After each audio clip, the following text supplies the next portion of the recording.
Hi, my name is Shannon Marino, and this is my Diversity and Professional Practice presentation. I was assigned to interview Angie Montalongo for our Diversity and Practice interview assignment. Mrs. Montalongo currently works for the University of Houston Clear Lake as the Director of Orientation and New Student Programs. She has worked for UHCL for just over a year. Prior to coming to UHCL, she was the Director of Student Activities at the University of St. Thomas for 8 years. Mrs. Montalongo and I have a very similar professional background, so it was great to be able to interview someone who has had related professional experiences and has viewed those experiences through a different lens. Also, she is near and dear to our professor, so full disclosure, she is married to Dr. Rick. Mrs. Montalongo attended Southwestern University for her undergraduate degree and Texas A&M College Station for her graduate degree. At the bottom of this slide is a picture of Mrs. Montalongo and her staff, and you can tell from the photo that she has a very diverse group she works with. Before I share information from our interview, I wanted to provide you with a little context regarding the University of Houston Clear Lake. The fall of 2014 is the first year for freshmen and sophomores to attend the university. Up until this fall, UHCL only offered junior and senior undergraduate courses and graduate programs. Hopefully, you can read the chart of undergraduate ethnicity of the campus for the spring of 2014 semester, which was before the addition of the freshman and sophomore classes. This is the most recent breakdown available. The campus's 4 largest ethnic groups are 40% white, 26% Hispanic, making UHCL an official Hispanic serving institution, 9.4% African American, and 6.5% Asian. UHCL's enrollment for fall was well over 8,000 students, which included 400 freshman and sophomore students and a record-breaking 1,391 international students. My first question was, what do you enjoy most about your current position? In her response, Mrs. Montalongo indicated that she enjoys seeing the undergraduates grow, and she enjoys supporting that growth. She is looking forward to working with the new freshmen and sophomore students her office welcomed to campus this fall. She also enjoys training and growing the Orientation Leader program with intentional leadership development programs. My next question was, what do you enjoy least about your current position? She indicated dealing with limited resources is what she enjoys least about her current position. She believes that limited resources affects the quality of programs they are able to offer to students. She also indicated that the funding challenges they are currently facing will be around for the next several years, which only adds to her frustration. She feels that there are reasonable solutions to the budget shortfall, but the administration is not willing to make the needed changes. The funding situation, in her opinion, is very political. My next question was, what challenges have you personally faced in your current position because of your ethnicity? Mrs. Montalongo told me that she is a Mexican American who does not speak Spanish, and because of this, some members of the Latino community do not consider her to be a Latina. A fellow Latina professional at her current position made it perfectly clear to her when she started at UHCL that she does not consider her a Latina. The individual refuses to communicate with Mrs. Montalongo, and the situation is so uncomfortable that the Associate Vice President even noticed how cold the relationship is between the two. Mrs. Montalongo remains professional, and she focuses on making sure she is effective in her work, even though the situation is uncomfortable for her. I really appreciate her candidness in answering this question. Working with difficult people in general is hard enough, but to have someone in higher education who is a similar ethnicity, who judges you to not be Latino enough, would be extremely challenging. It would be difficult to handle the situation as professionally as Mrs. Montalongo has. I asked her to describe a time where she had to adapt her work style in order to work effectively, with those who were different from she. The example Mrs. Montalongo shared with me happened while she was at Indiana University working in residence life. The campus was predominantly white. She was coming from Texas A&M University, which had a much larger Latino population. She indicated she had to adjust to being part of such a small minority in this new environment. During my next question, I asked her how she would describe the campus climate at UHCL. She described the student body as academically focused. Students are focused on their academics first. They are also looking for the full student life experience, and there are many programming opportunities on campus and student organizations for students to get involved with. She feels the university offers a lot of occasions to engage students.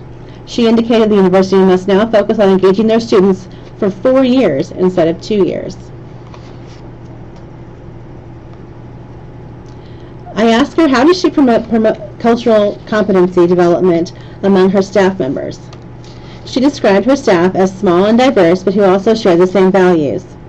The campus embraces diversity from the top down, and the expectation of diversity is a message regularly sent from top administrators.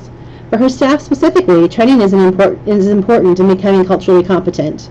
For example, during their training sessions, they talk about issues students are facing and how they can support those students.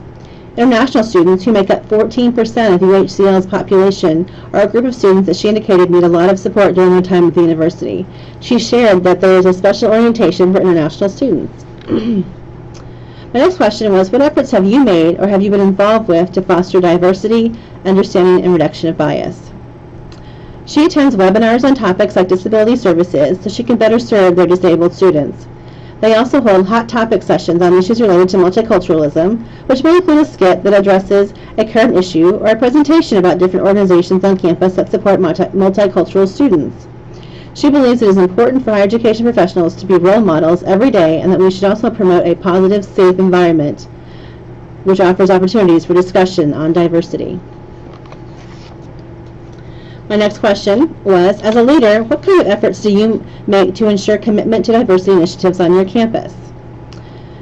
Mrs. Montalongo's orientation program consists of several rotations, and the last rotation is a skit that addresses diversity issues. She believes that students are more engaged when they're actively participating versus just listening to a speaker when it comes to addressing what could be sensitive issues. She did share another story about the difficult coworker she discussed earlier in the interview. The coworker attended one of the sessions because she was scheduled to present. When the program reached the diversity session, the coworker began her presentation by making a comment about her being the last person because she speaks Spanish. Mrs. Montalongo was upset by this because the other professional could have been a great mentor for Spanish-speaking students if she wasn't so negative. Personally, I was shocked to hear that a professional would stand in front of new students and their families and begin her presentation with racial comments about the new student orientation program. That would be an immediate turnoff for me. I next asked Mrs. Montalongo how she educates the people she works with to be aware of stereotypes and to encourage them to be accepting of others. She gave an example of working with her staff to better deal with difficult conversations with students. She encourages her staff to speak one-on-one with students when they need to address hot-button issues like diversity. One example is having those teaching moment conversations when someone uses the R word and how hurtful that word is. Another opportunity to talk to students about diversity is when students use the phrase, "That's so gay." She indicated that this is a great opportunity to talk to students about how harmful that phrase can be to their fellow students. These are just two quick examples of opportunities we as higher education professionals have to positively engage students in diversity dialogue. My next question was, what do you see as the most challenging aspect of an increasingly diverse academic community? Mrs. Montalongo feels that colleges and universities want to be all things to all students, but she said we need to ask ourselves, are we really meeting the needs of our students? She said we all need to reread and remember our institution's mission statement and goals and consider how does what I do support the mission and goals as we work to support the student. We also need to ask ourselves, what am I doing to reach out to students where they are? My next question was, what have you learned from working with diverse student populations? She indicated that the LGBTQ population is one that she has been involved with. She said her involvement includes safe zone training, learning to respect students for their individuality, and showing an understanding. She feels that students want to be treated as individuals. She cautions that students she works with not to attach stereotypes to their fellow students. My next question was, what is one thing that you did not know going into your position that you believe would have been beneficial to know before you began this position? She indicated budgets and politics of higher education are two areas that she wished she had been more aware of before she started her current position. The financial situation UHCL is facing for the next several years is frustrating and challenging. She also wasn't aware of the level of politics that are involved in decisions, which, in her opinion, slows down progress. She feels that higher education graduate programs should have coursework that addresses budget and politics in higher education, and I agree with her recommendation. I believe our resource development and allocation class in our program is great, but we definitely need a class on maneuvering through the politics of higher ed. My next question was, how can higher educational professionals encourage the retention and persistence in Latino and African American students, particularly male students? Mrs. Montalongo said that she feels African American students, male students, and Latinos are battling stereotypes. She believes that researching best practices in order to recruit and retain men of color, work to ensure that these young men are aware of all the support services available to them, create a welcoming environment, develop support groups or cohorts for first-generation students of color, and let them know that we as higher education professionals care about their success, which are all ways to improve the success and persistence rate of these students. My final question was, what is your vision of diversity at an institution like University of Houston Clear Lake? She indicated that UHCL is driven by its HSI status and meeting the requirements to maintain that status. Continuing to focus on their core values for instruction and continuing to support students of color and who are first generation in college are also priorities. Creating a safe place for LGBTQ students is important so that these students know they are safe on campus.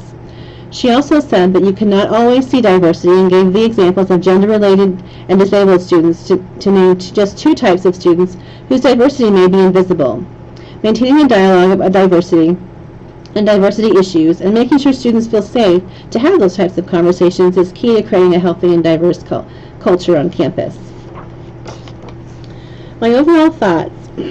I appreciated her insights and her honesty about the issues and situations she's faced throughout her career. And she currently is in a really interesting situation where this is their first year for adding a freshman and sophomore class. That hardly happens in higher education, so to be able to experience that and work through that is kind of a once-in-a-lifetime opportunity, so I'm kind of jealous of her because of that. Mrs. Montalongo is a positive person who is extremely personable, which is a huge benefit for new students and their families. I believe she handles challenges very professionally and models the way for her staff and students, which is an excellent way to do that. I had a great interview with her and learned a lot about handling diversity issues with students and peers. Thank you so much for listening, and have a great day.